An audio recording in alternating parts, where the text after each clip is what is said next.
Peace and blessings, family. This is your brother, asarimhotep, with the Madhu Mandela Institute for the Advancement of Science and Culture, as well as the Martin Delaney Center for Egyptology. You are now on the Mbongi, and we have a very special guest with us, Brother Taye Uhuru. He is a historian, a genealogist, as well as a hip-hop artist. We're going to delve into his life, his trips to the continent, and many other things. All that and more when we return in just a moment.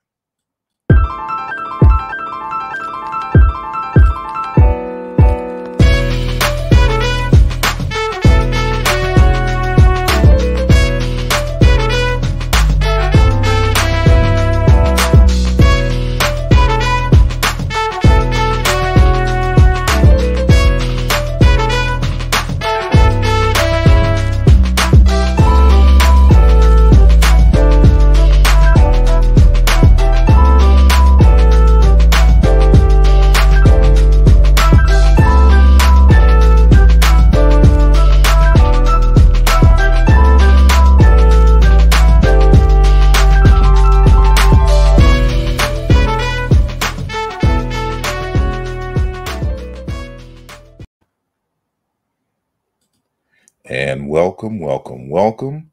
Today is Friday, October the 22nd, and you are live and in full effect at the Mbongi. And I am very appreciative for all of you, first of all, for waking up.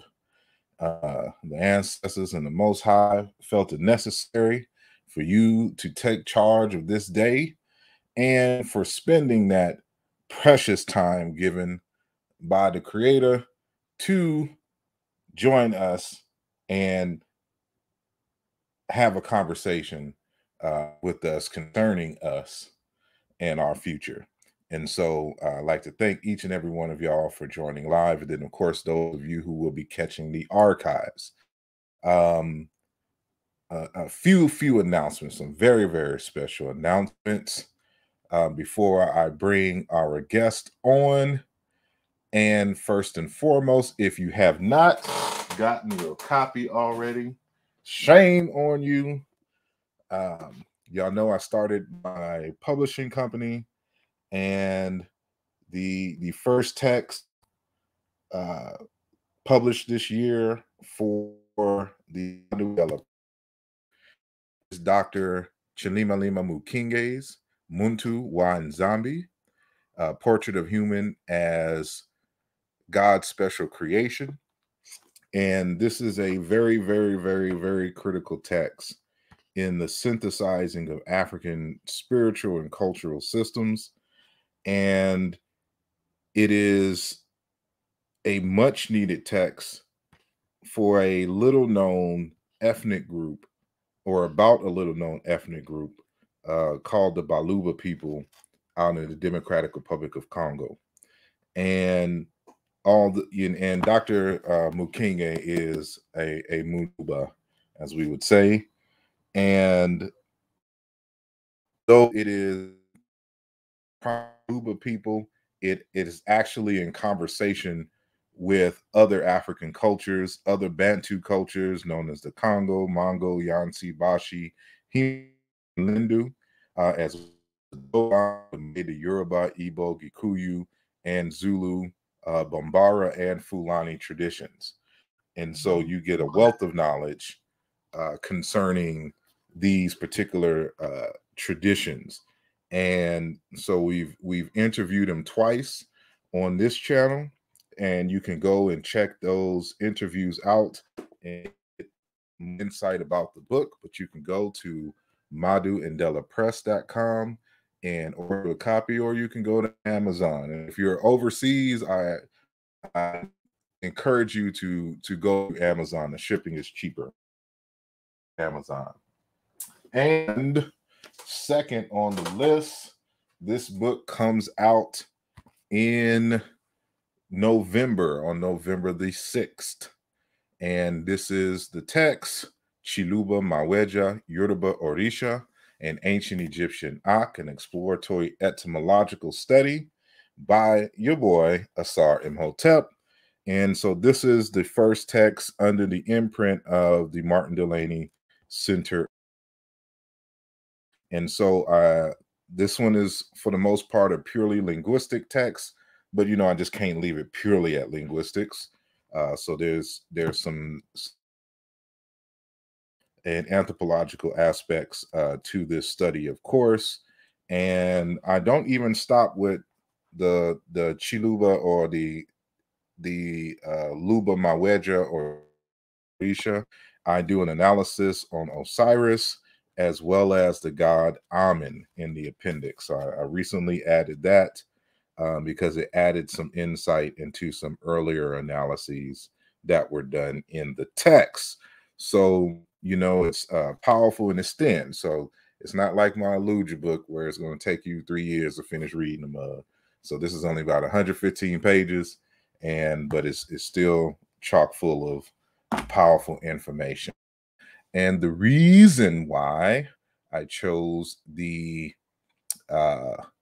6th of November is because we will be in Houston regarding the Aket tour.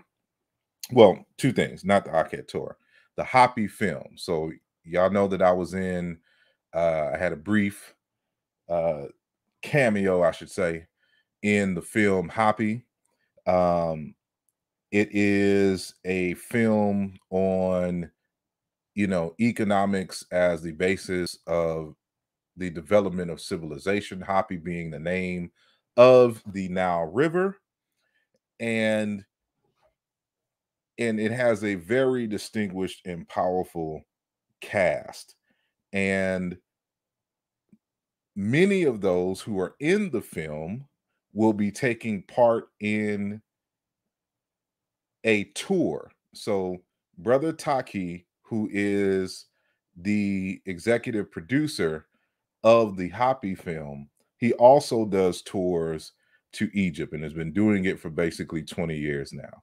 So on this, I don't know if it's his 20-year anniversary, but in terms of Aket tours, they're doing a very special gathering, so to speak, and there will be a conference added. There's a conference added to the tour. So speaking at the conference will be Professor James Small, Dr. Leonard Jeffries, Anthony Browder, Dr. Solange Ashby, who's a nubiologist, Dr. Rosalind Jeffries, the wife of Dr. Leonard Jeffries, Dr. Wade Nobles, Brother Mfudishi Jehuti Mess, and of course, your brother Asar Imhotep. But there has been added some other speakers to the roster. So I want to name them. Firstly is Dr. Vera Nobles. That's her in the center, sitting, and that is the wife of Dr. Wade Nobles. So she will be in the building and presenting in February. So it's going to be February the 18th through February 18th to, I think, to the 28th. And I forgot exactly what date the actual conference is on, but it's going to be in between one of those dates. So Dr. Vera Nobles has been added. Also, Dr. Bayena Bello has been added. Many of y'all may know her from a lot of the discussions regarding Haiti. She's been doing this for a mad long time. She's a Haitian woman herself. And Dr. Theophile Obenga, the great Egyptologist and linguist out of Congo. He will be in the building. So make sure, if you have not put down your deposit yet, I think there's, she told me 30 slots left. And one of them is sold out because they have, I think, 2 trips around this time. So it's going to overlap. in terms of the trip. So the first trips are sold out, and the second trip there's 30 slots left.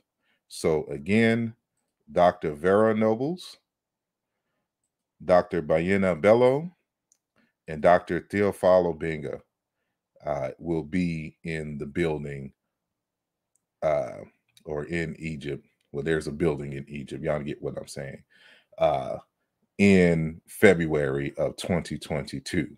So if y'all want to know more about the tour, make sure that you go and visit www.akettours.com. And so in Houston on November the 6th, we will be showing the Hoppy film, and Dr. Wade Nobles and myself will be there, as well as Brother Taki and Sister Felicia, the producers of the film. And, we will have a panel discussion afterwards. So if you are in H-Town, holla at me so I can send you the information, or you can just go to hoppyfilm.com and purchase your ticket, and we will see you in the building. And so with that, I will be shooting for our documentary while I am in Egypt. So if you know the Chiena Into film, showing the relationship between ancient Kemet and the central and southern Bantu languages, cultures, and other phenomena. And so, I'll be starting a big campaign run in November, uh, all the way up until the tour.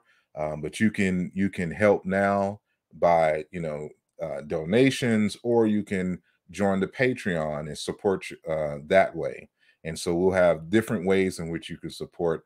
And of course, you can support by getting the various T-shirts that we've produced. The links are at the bottom in the description.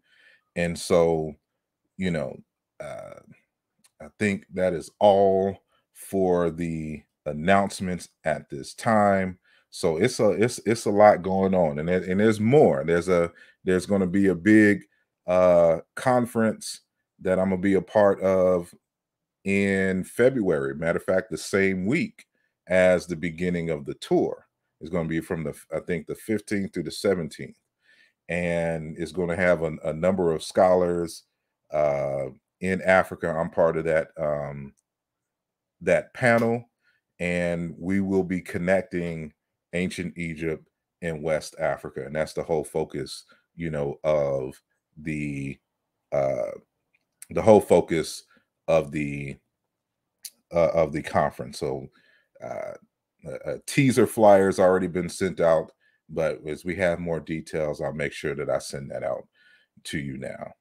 So, with that said, and without further ado, I am going to introduce our guest.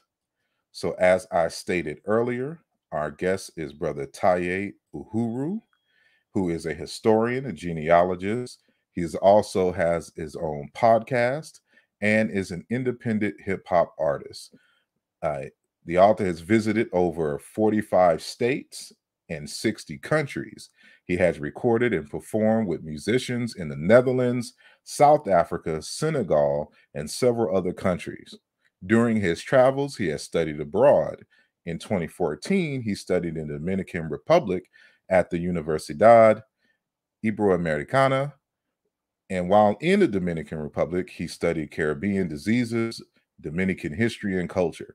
He also volunteered at the Ama Atu, Pijemo Orphanage, La Mina, and Central El Cafe community centers. In 2016, he studied abroad again in Brazil at the Universidad do Sol de Santa Catarina. And of course, my Spanish and Portuguese sucks. So please forgive me for my pronunciations. There, he studied Portuguese, Brazilian history, and capoeira. Brother Taye has also dedicated several years to working with people who have developmental disabilities and tutoring children. Uh, He has also participated in fundraisers, food drives, and back to school giveaways for people in need in Cleveland, Haiti, the Philippines, Cape Verde, and other countries. He likes to spend time with his family, study different cultures, learn foreign languages, try new foods, read books. Always got to read books. Garden and write music. Each year, Taye takes groups of adults, middle school, high school, and college students on educational tours to Africa. His music videos, Blacker the Berry, featuring Sade Renee, and Do Revolutionaries Go to Heaven are on YouTube. And we'll probably play one of them a little later on in the program. And The Afro Set Black National Party for Self-Defense is his first book. The Blacker the Berry, the Sweeter the Juice. I don't know, that may have been random in there. So without further ado, I want to welcome our good brother, Taye Uhuru. Welcome to the program. Peace, King. Thank you. It's definitely an honor. I truly appreciate you for allowing me to come on your platform. It's a truly an honor to have you. I love to see our brothers doing the kind of work that you're doing, and this is the kind of information that I like to spread on this platform. So just you being you, it's just an honor to share this time and space with you here. And so, since you are new to the Mbongi, uh, I want you to kind of introduce yourself in terms of, where you're from, and you know, we'll get into, since you are a hip hop artist, how you got into hip hop music and culture. Well, we know where the culture comes from, but what made you decide? I'm gonna put pen to paper, and I'm gonna contribute. Saying to this process, and then if you can go into what got you interested, in African culture, African people, because that's an anomaly, it seems, here in the United States. So we want to hear about your journey into that process. So go ahead, brother.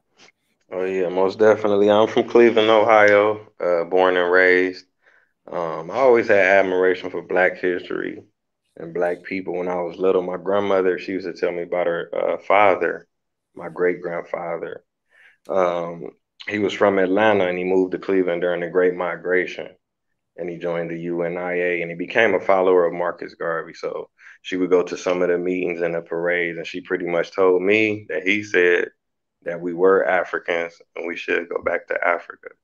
Mm. So my mom, she gave me my first Black history book, Black History A to Z. So it started at a very early age for me.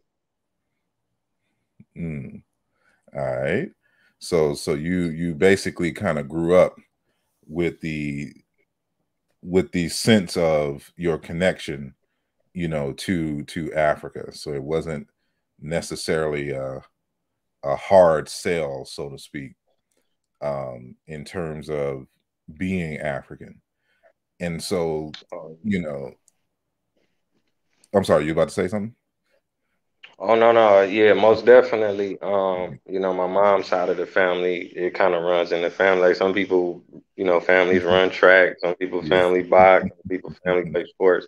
My family is full of like red, black, and green. My uncle, my mom's brother, he started his own black nationalist organization in the '60s, and that's what my book is Mm. about. The Afro set. So Afro was short for African. So my uncle's organization was at the forefront of reintroducing Black Americans to African Now, history and culture. ah, I see. So now, you know, uh, I don't know how old you are, but of course, back in my day, as we would say, the only group that I knew coming out of Cleveland, of course, was Bone Thugs and Harmony, Oh and yeah, um, definitely. and so that was my day back in the day when they came out, and it was a big phenomenon. So of course, when you hear about Cleveland, you know, of course, only the hood stuff, has been promoted. but you wouldn't think that there's a population in Cleveland that is centered on their culture, and also there are artists, saying, who produce the kinds of work that you do. And so I like the fact that you bring that diversity. But we're going to get into your music specifically in just a little later. But um I want to know, like, what started these these trips to Africa. Like, what was your first trip to Africa, and where did you go? The first time I went to Africa, I think it was like 2013. So I've been to about 15 African countries. The Hmm. first time I went to Africa, I went to Cape Town, South Africa. So I actually knew somebody there, and then we was corresponding, over the internet, and they had invited me out. But this was over, a few months and years or whatever. Then I finally went out there. But at the time I went out there, it wasn't really a lot of positive content about South Africa in particular. If you would Google South Africa, it would be AIDS, it would be rape, it would be, a lot of negative things. So I really didn't know what to expect. But, when I did get to Cape Town, I saw roads that was paved, I saw malls, I saw Benzes and Bentleys and BMWs. I saw very beautiful women. I saw, uh, beautiful landscapes, beaches and animals, and Mm, a lot of things that I didn't expect to see. Beautiful houses, beautiful homes, and things like that. I see. And so you got your first bit of Africa, and then it, you said you've been to 15 different countries in Africa. What Definitely. was what was the impetus to go back the second time? Say that again. What was the impetus to go back the second time? What were the motivations? Like, what started this trend to go back? Like, LL Cool J said, going back to Cali. Like, I'm going back to Africa. I gotta go. I gotta Right. go visit here. I gotta go visit there. Like, and I want the audience to get this sense of, this love and need to travel, because usually when people want to travel, they want to, and there's nothing wrong with going to these places, but they want to go to, like, Mexico, of course, Brazil, but places in Europe. They'll even skip over Africa, go all the way to Dubai, want to go to China and Japan. But when they're talking about their world tour, um, it's growing. But at least back in the day, you wouldn't hear too many people talking about, I'm going to this country in Africa, you know. But you went multiple times, and so, what is it about this place that you was like, what, I gotta go back? Well, I think it's the number one thing is fear, overcoming a lot of misconceptions. Number one, that is dangerous. We feel like if we go to Africa, we're gonna get sick, we're gonna get kidnapped, we're gonna die. So from when I went the first time, the people were very friendly. They welcomed me there. You always hear they don't like us, they don't want us there.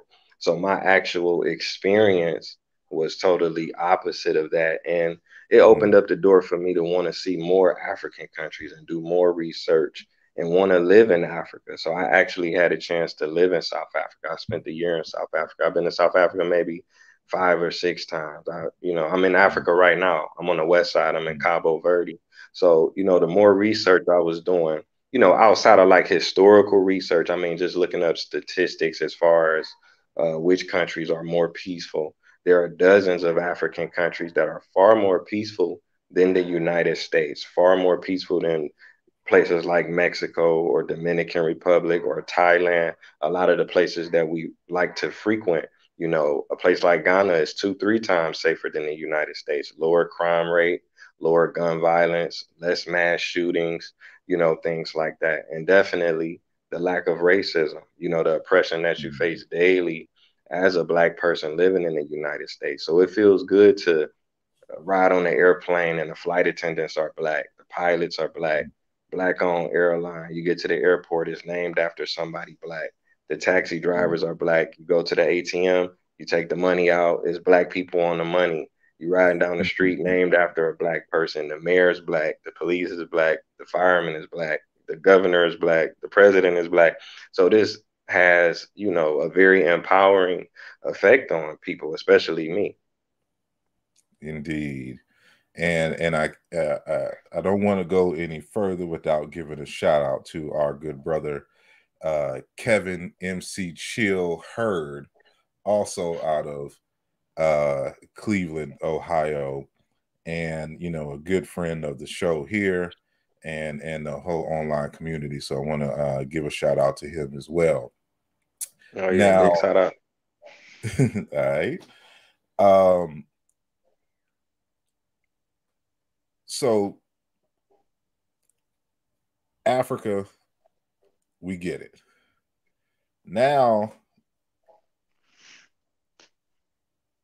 what was the motivation behind the trips going to the Dominican Republic and Brazil?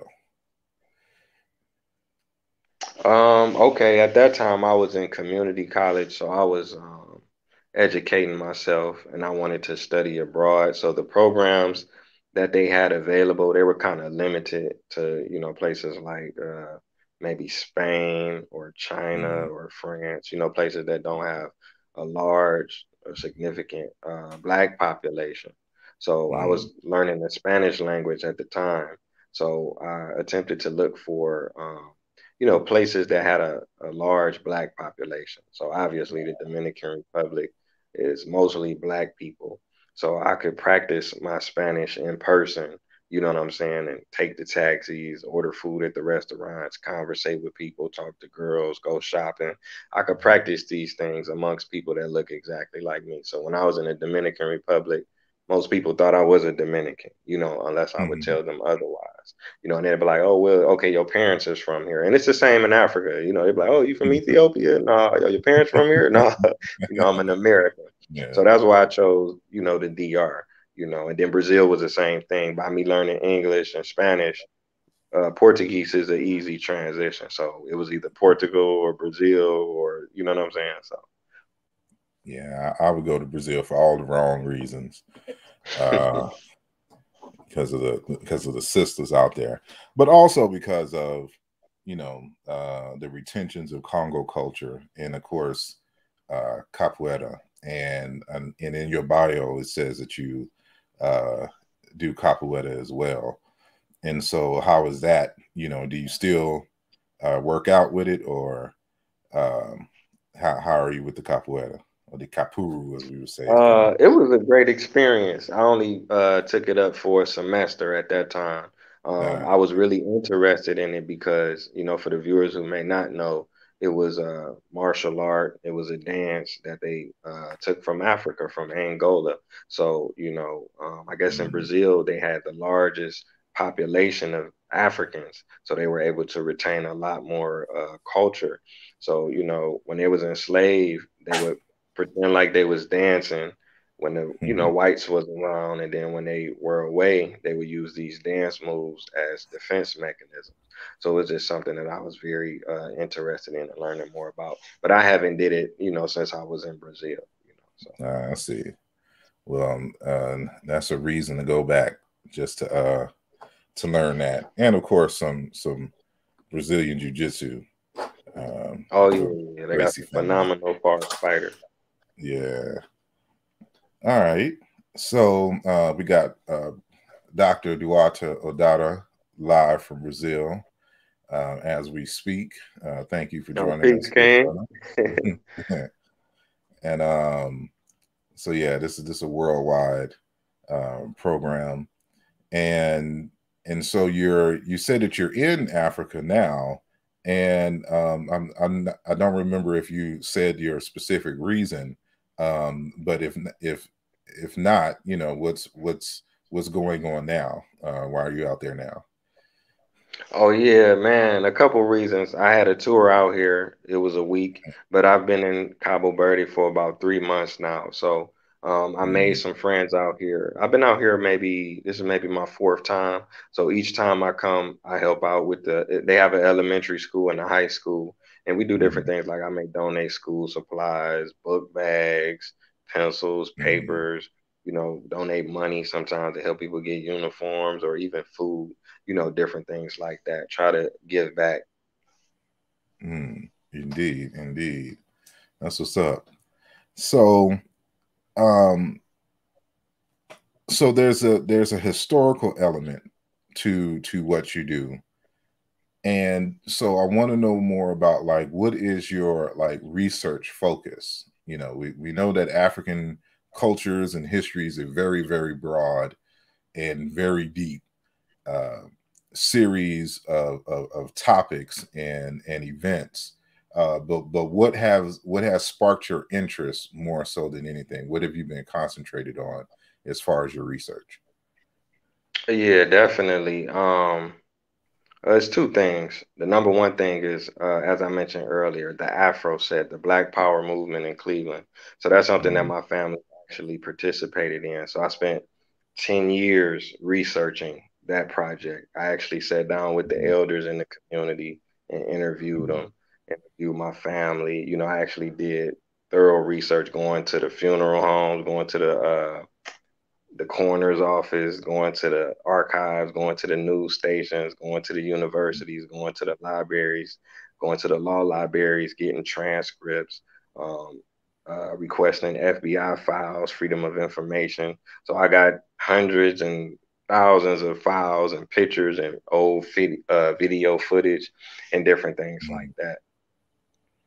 And so, what is your ultimate goal? Have you written a text with your notes already, or is that in the process? No, no, I completed the book. The book is available. It's called The Okay. Afro Set. And as All I was right. All saying right. earlier, so All right. Yeah, basically, that's my uncle. Oh, no, go ahead. What you no, no, say? no. I was apologize. I'm like, yep, you did say that. Oh, sorry, but go ahead. Oh no, that's all good. Okay, what I was saying was my uncle, he co-founded the Afro Set. He came up with the name the Okay. Afro Set. So Afro is synonymous with African. So he was the Minister of Information, and his group was at the forefront of reintroducing Black Americans to African history, African culture, African language, African fashion, African music, African everything, spirituality. They practiced polygamy. They would Mhm. have musical performances. They would have fashion shows. They would have poetry readings. They opened up a theater. They also opened up a shop, and they would make pottery. They would make necklaces. They would make dashikis and head wraps and scarves. So they was an independent organization. They practiced self-defense. They would go to the farms. They would do military drills. They would train with the rifles. They would train with the machetes, the sticks. They had social programs. They had the free breakfast programs, the free lunch programs. They had a nursery. They had a lot of Mhm. classes. They had classes on diabetes and sickle cell and stuff like that. They actually helped open up a drug rehabilitation center. My uncle was a drug counselor, and he was a poet. He was a musician. He was the editor of the group's newspaper. He was the group's Mhm. photographer. He did a lot of interesting things, but he wasn't just based in Cleveland. He would travel to Mhm. different cities and connect with other Black nationalists. So he went to Philadelphia, went to California, he went to Oakland, he went to Watts and Compton and South Mhm. Central. So he met people like Bunchy Carter and John Huggins. He met with the US organization. He met with Dr. Karinga. He also worked with a lot of different groups throughout the city of Cleveland. And they opened up more chapters throughout Cleveland, Columbus, Ohio. That's the state's capital. They went to West Virginia. They opened up a chapter there as well. Indeed, indeed. And you mentioned polygamy, and I just want to use that as a segment or a segue into uh, announcing this interview with Brother Hondo Solomon, who is the author of the Polygamist Papers. And we already conducted the interview, and you can watch it on our Patreon page. So if you are on Patreon and you haven't seen it, it is available for you on the Patreon page.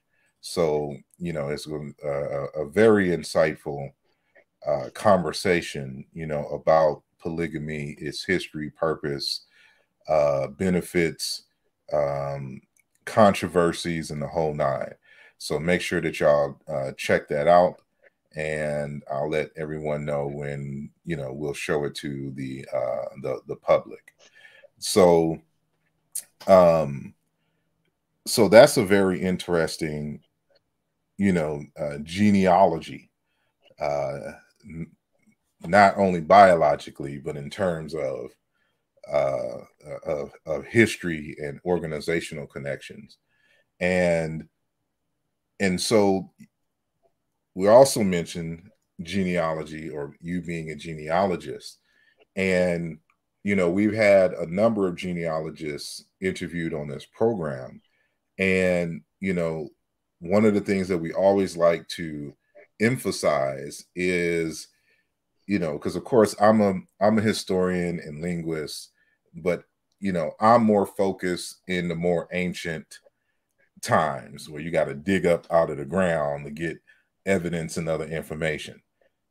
But and I know that's very interesting for a lot of us, but because that history is so rich and dynamic, people forget the living histories and the living genealogies that they are around all the time, and don't look at those elders and to get that information, just like you did for your book.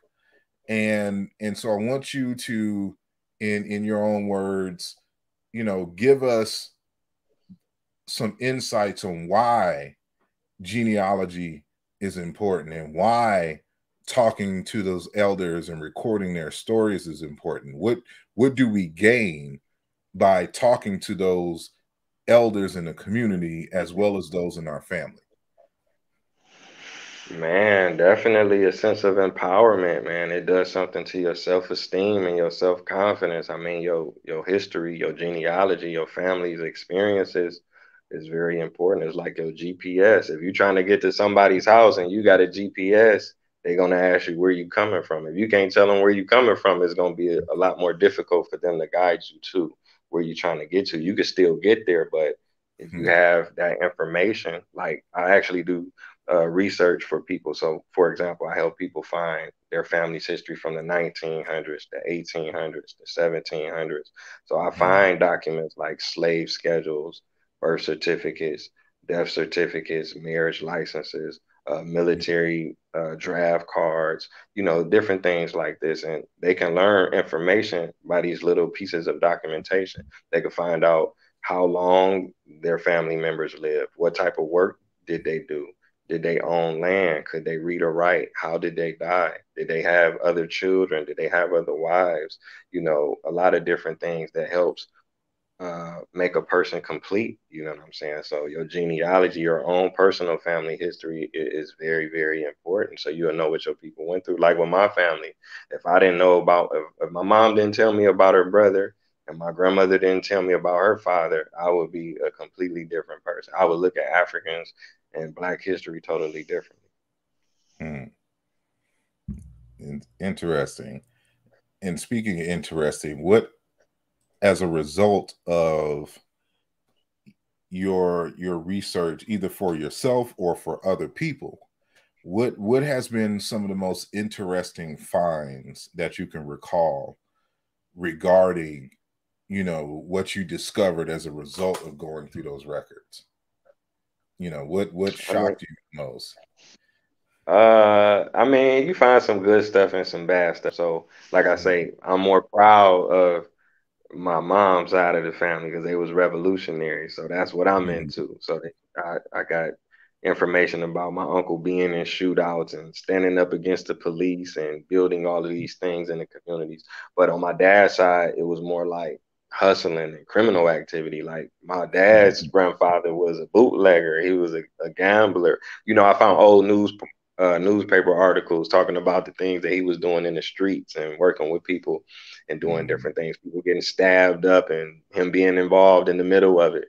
You know what I'm saying? He was a Man. person that he didn't have as a black person, we know Mm-hmm. that they didn't have the same amount of opportunities, due to things like redlining and white flight, and just different things that kept the black people kind of stuck in one area and not really being able to sustain themselves, in a legal manner. So Yeah, and I try not to look at it in terms of my personal history as necessarily good or bad. I'm not saying that that's what you said, but regardless of the situation, like it puts flesh to bones when you're hearing about those those those Africans in our history in terms of Jim Crow and slavery and things of that nature. So now you're putting names and faces together, and it's starting to hit home a little different because it's your people. So while on one hand, using your family as an example, you have one lineage in which the there's a number of revolutionary spirits that emerged and was in rebellion, in their unique ways.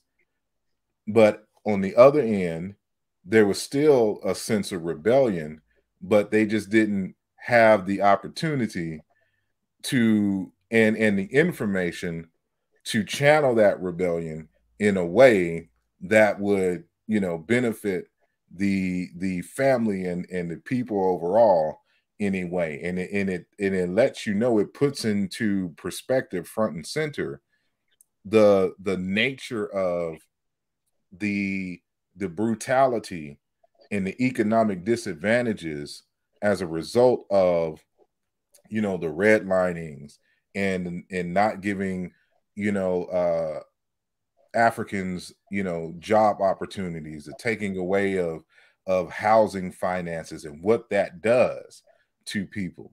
So if you can see it in your own family, if they felt like they didn't have any alternatives, that they would have to go into this, alternative economy to make ends meet.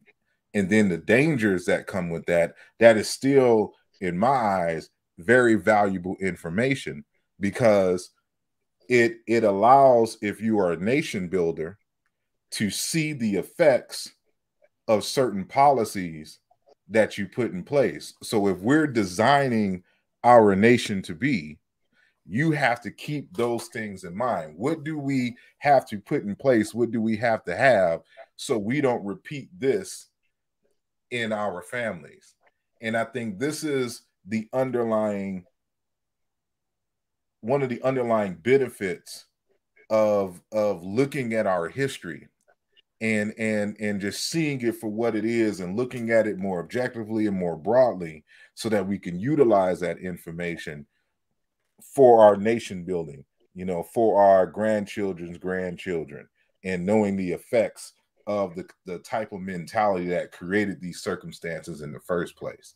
And so that's why I love this type of work that you're doing. And you may not realize the impact that that you may have on others. And I see our good brother Aziz Fall in the building. Says, been following this brother for a minute. Thank you for joining. And he's also going to be doing some fabulous work. He's working on some things, and we hope to have him on the program when he completes his projects. His ancestry, of course, coming from Senegal, and so he's doing a lot of Egyptian and Wolof comparisons or whatnot. So peace to brother wow, Aziz. okay, And peace. and so yeah, so before we move forward, I want to make sure that everyone in the building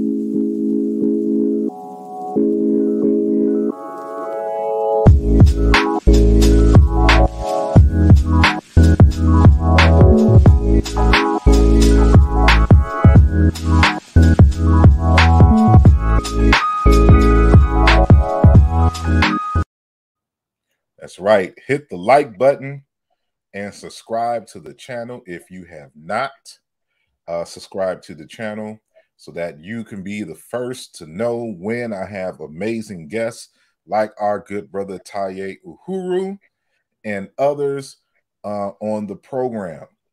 And so we established that he's a historian, a world traveler. He's into the study of languages. I'm assuming Pan-Africanism. I'll get into a question on what your opinions are on Pan-Africanism a little later. But he's also a music and hip hop artist. And I want to show one of his videos. And so what video should I show them? You're going to be the DJ for the session. Which one should I get? Do revolutionaries go to heaven? Let me see. Is that one up? Yep, I got it. So we're going to do, well, I'm going to show you our good brother Taye Uhuru's music video, Do Revolutionaries Go to Heaven? So what I'm going to do is share my screen and share system audio. Well, hopefully it won't. Y'all let me know if y'all can hear it. Let me see. There we go. And so here we go.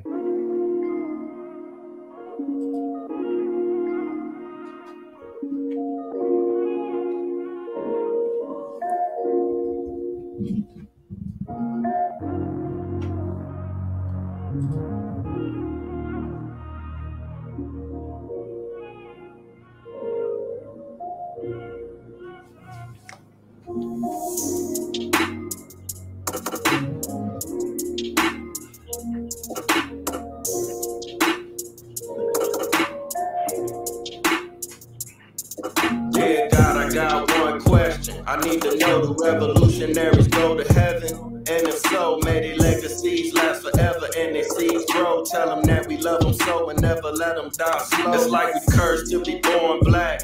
We was kings and queens, now look where we at. I know it won't be long before we take it back.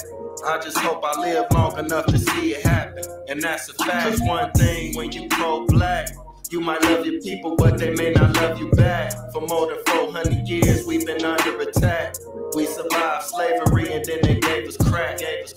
Do revolutionaries go to heaven? Do revolutionaries go to heaven? Do revolutionaries go to heaven? Do revolutionaries go to heaven? Do revolutionaries go to heaven? Do revolutionaries go to heaven? Do revolutionaries go to heaven? Do revolutionaries go to heaven?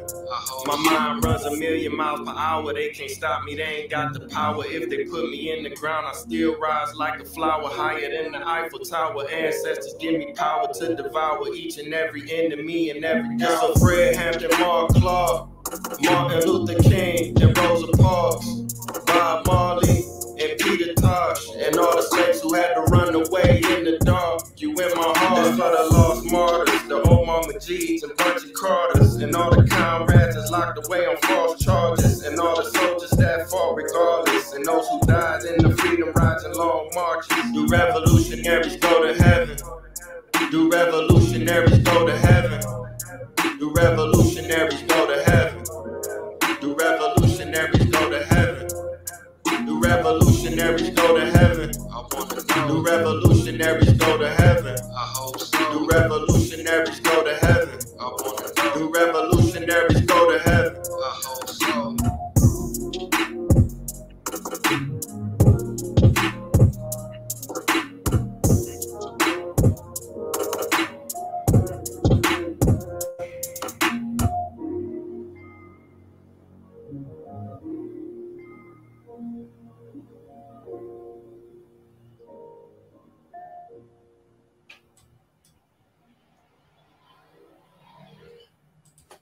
Indeed, indeed. That was Do Revolutionaries Go to Heaven by our good brother Taye Uhuru. And you can check out other videos on YouTube. Just type in his name and you'll see a number of videos like his Black of the Berry video and some other ones that I saw. And so very, very good and solid music here. And I'm especially loving that beat. I'm a producer Thank myself, you. so uh, Thank I, I like the little nuances that other folks don't pay attention to, you know, in the music. So yeah, so make sure that y'all check him out and go visit him at his website at campcleveland.org. And so how do they do the music now? It would if they wanted it, can they purchase and download it from your site, or would they have to go to a streaming platform to get it? They could do it either way. I mean, they could stream it. It's on Spotify and Tidal and all that stuff. So, Okay. if they got the app already, they could just look it up. All right. So make sure y'all either go to the site, purchase and download his tracks, and if you have Spotify and the like, make sure that y'all put that in your playlist and your rotation. So thank you for that.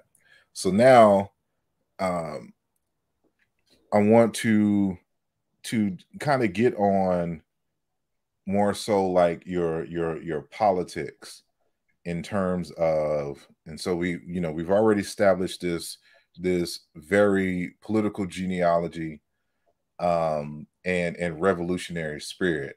And so in terms of what do you see in regards to African people, what direction should we be going, and what type of mindset should we have when we're going in that direction for where we should be going? Man, I mean, for me, I look at Black people, African people, as from a global perspective. So I include Black people in America, Black people in Brazil, Black people in Latin America, Black people in Africa, Black people in India, Black people in the Philippines, Black people in Australia. So I think that we have to get an understanding that we are all one group of people, not just because we Black, but we going through the same things. And then from me traveling to different countries, I could see like, say Mm-hmm. like when you go to South Africa, it may be 10% white, right? Mm-hmm. Like how can this group of and the global population is probably similar to that, but you like how can this small group of people control the masses is segregated, you know what I'm saying? So you got the Black Africans, the Black South Africans, you got the Zulu, you got the Nkosi, you got the tribes, and then you got the Nigerians, then you got the Kenyans, you got the people from Zimbabwe, then you got the colored people, that's another group of Black people, then you got the Indians, they blacker than everybody. You get what I'm saying? So you basically got 10 different groups of Black people. So it's not 90% versus 10% now. You get what I'm Yeah, saying? That exactly. that 10%, that white 10% is working together. Whether you from Australia, Europe, America, if you white, you white. But when Mm-hmm. sometimes you'll hear about xenophobia or different things going on in South Africa. But Black people are fighting like that all around the world a lot of times. Even in America, you see some of the things that we do against each other, and we Black, we don't understand that, so we got to move like that. I think that's definitely number one, first and foremost. So it starts with a learning to love and appreciate one's own history and culture, and to see those commonalities that will allow for us to come together in small and large ways, in order to combat the various different colonial objectives, from foreign agencies and entities. Because as you said, that small 10%, regardless to their numbers, they are sticking together and working together and using that as a basis to build and maintain power. But it seems for some reason, for African people around the world, that seems to be a problem. They think that we should all be, with everybody in the world in solidarity, and to have our blackness and our Africanness just kind of blend in with everybody, but everybody else is using their identity as a basis of power. And has that been, for the most part, your experience going around the world, or what's your opinion? I mean, it kind of seemed like it. Like I say, even going back to America, if you ask 10 Black Americans who they are, what they are, where they from, you're gonna get 10 different answers. Oh, we from the Holy Land, we Israelites, or we was already here, but we not African, or we from Africa, but we from West Africa. No, we not. No, we Moors, we from North Africa. So it's just like I say, it's pretty much going on all around the world because it's the same group of people that broke us down in that manner. You know what I'm saying? White people, like they say, they colonized the world. So everywhere they went, there's black people here, black people there, black people here. So we got to the point where we'll see another black person and we'll be like, oh, okay, he speaks Spanish, so he's not black, he's Hispanic, or he got straight hair, or his nose is pointy. But to a white person, man, you black. You know what I'm saying? And they're gonna rule you every time, until we understand that. Indeed, indeed. So yeah, this is one of the reasons why we do what we do, in terms of, like, why do I produce books like this? It's academic in nature, but it has a larger purpose. If I can show you that the Baluba people in the Democratic Republic of Congo and the Yoruba people and the ancient Egyptians have a common history and culture, that they express phenomenon using the same language, even though the pronunciations may be a little different, you start to see reasons for unification in ways that you haven't before. You see these commonalities. This is exactly what Dr. Chilemalema Mukinge is doing, and others like Shekanta Diop and Modupe Oduyoye, and others. And I just don't have all my books here because I live in Philly, so all my books are still in Philly. So I'm here in Texas now, so I only have a limited number. But Kofi Pasai research team, one of the things that they keep emphasizing is these commonalities. They concentrate primarily on West Africa, but even still, it's all for the goal of, and y'all gotta, I don't know if you hear like firecrackers or gunshots in the back. I live near a military base, so I'm here at Lackland Air Force Base, and so you hear all kinds of stuff at night.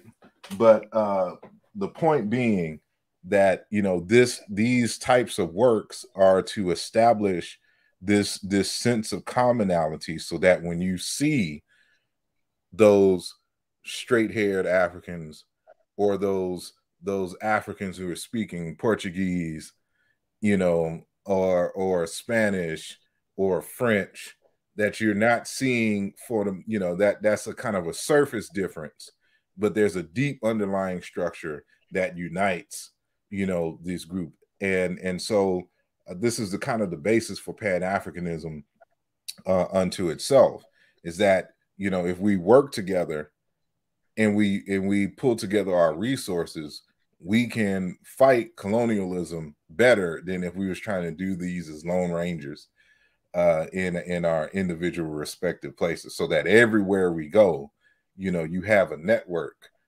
of people. And that seems to be what you're even doing. So even you mentioned earlier that you've been where you're at for like 3 months, but I think this is your third or fourth time going there. But each time you come, you're establishing relationships, and y'all doing building, saying there. And that's what it's all about. And so now when they're looking at, African Americans, they have you as a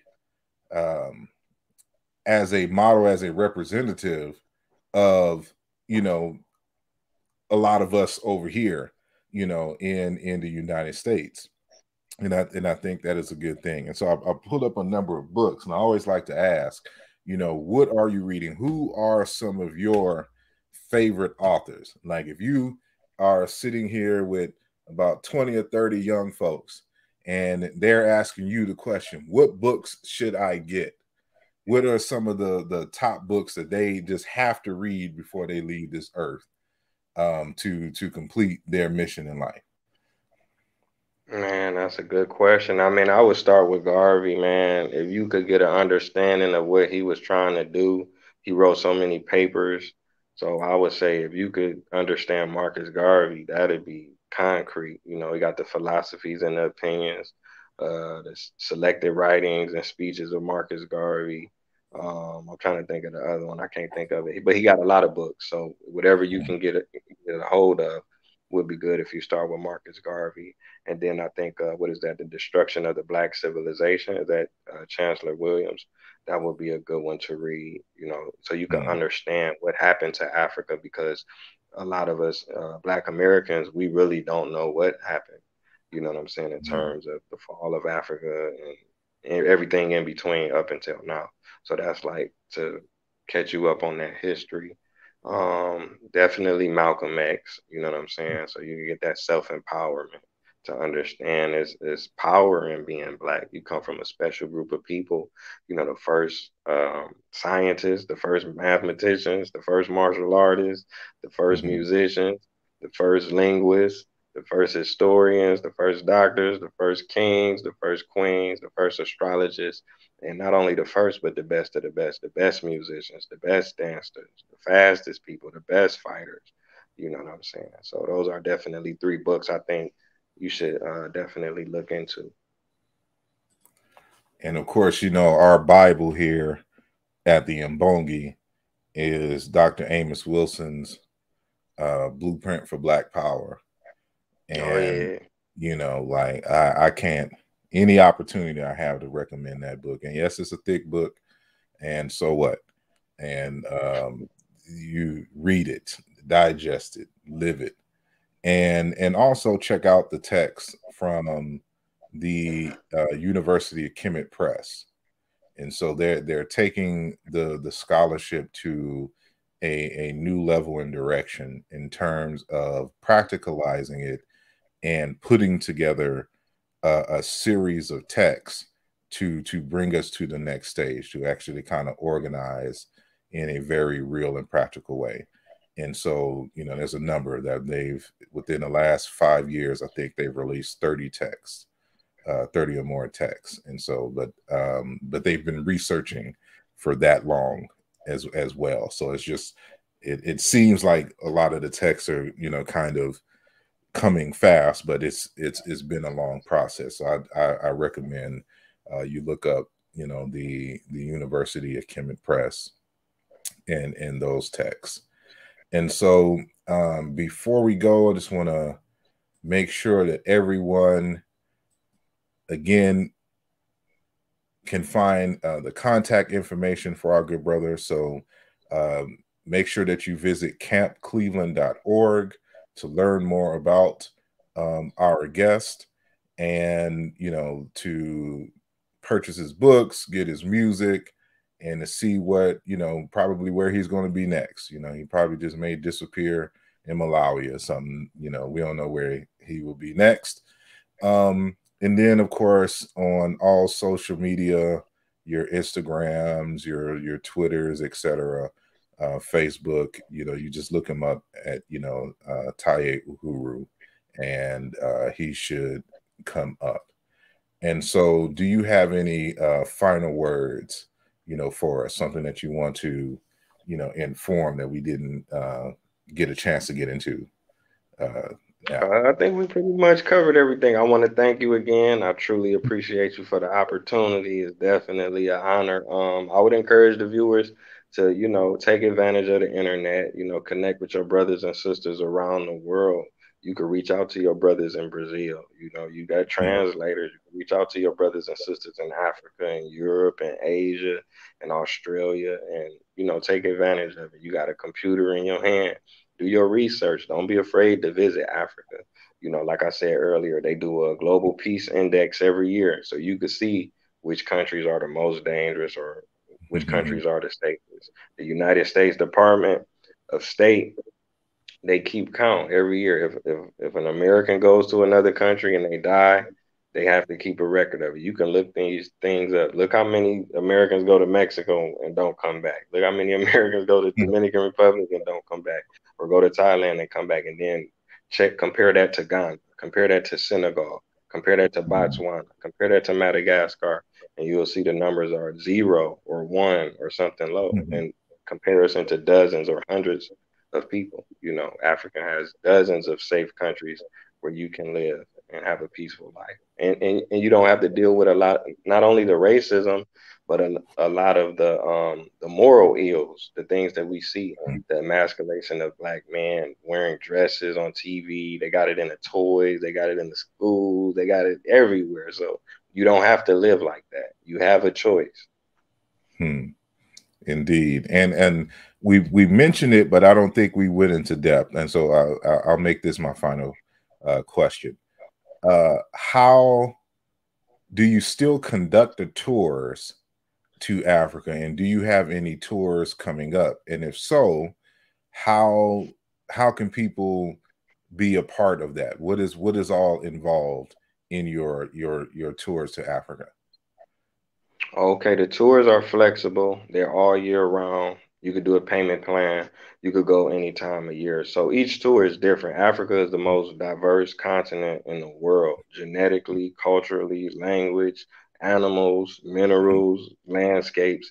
Africa is the most genetically diverse. So each country is a totally different experience. So we usually generalize Africa as one place. So just imagine if you come to North America, if you go from America to Haiti, to Canada, to Mexico, to Dominican Republic, to Puerto Rico, you know, these places are totally different. The language is different. The people look different. The food is different. The climate is different. The laws are different. People look different, dress different. The music is different. So Africa is probably 10 times more diverse than that. So for example, if we go to Egypt, we focus on the ancient African history, 5,000, 10,000 years ago. If we go to Ghana, we focus on the transatlantic slave trade. We go to the slave dungeons, the slave castles, the door of no return. You know, so it's something for everybody. Like I said, I take middle school students, high school students, college students, elders. If anybody is interested, or if they just need information about Africa, they can contact me through the website, campcleveland.org. Indeed, indeed. Well, I do appreciate you, good brother. Um, I'm fairly new to you, but I'm glad that I was introduced to you. I like what you're doing. I'm definitely digging the music, and going to have to put that into my rotation with some other revolutionary music, along with some Right, ratchet that I have. You know, I have a good mix, but right. you know, uh, I do, love the work that you're doing in the direction that you're going, and I wish you nothing but prosperity and growth with all that you're doing. So keep doing what you're doing, and may the ancestors protect you. You know, Likewise, King. right? Likewise.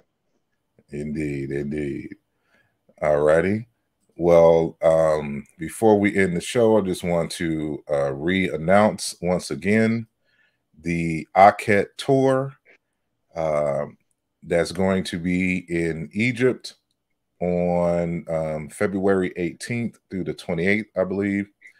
And there will be a major conference there, and Professor James Smalls is going to be there presenting, Dr. Leonard Jeffries, Brother Anthony T. Browder, Dr. Solange Ashby, Dr. Rosalind Jeffries, Dr. Wade Nobles, and Mfudishi Jehuti Times. And as I stated earlier, for those of you who did not know, Dr. Vera Nobles, the wife of Dr. Wade Nobles, will also be there. She's the one centered. She has been added to the tour. Dr. Bayina Bello has also been added to the tour.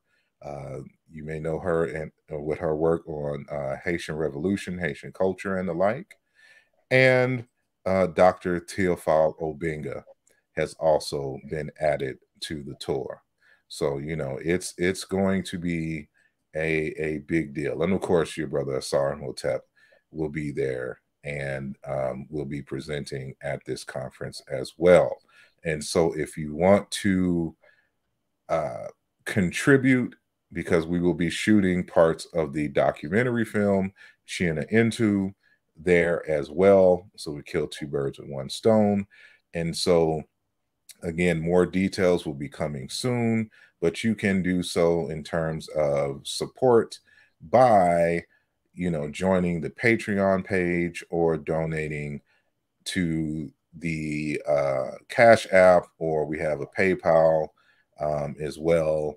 And we'll be having a China Into website up soon. So be on the lookout for that.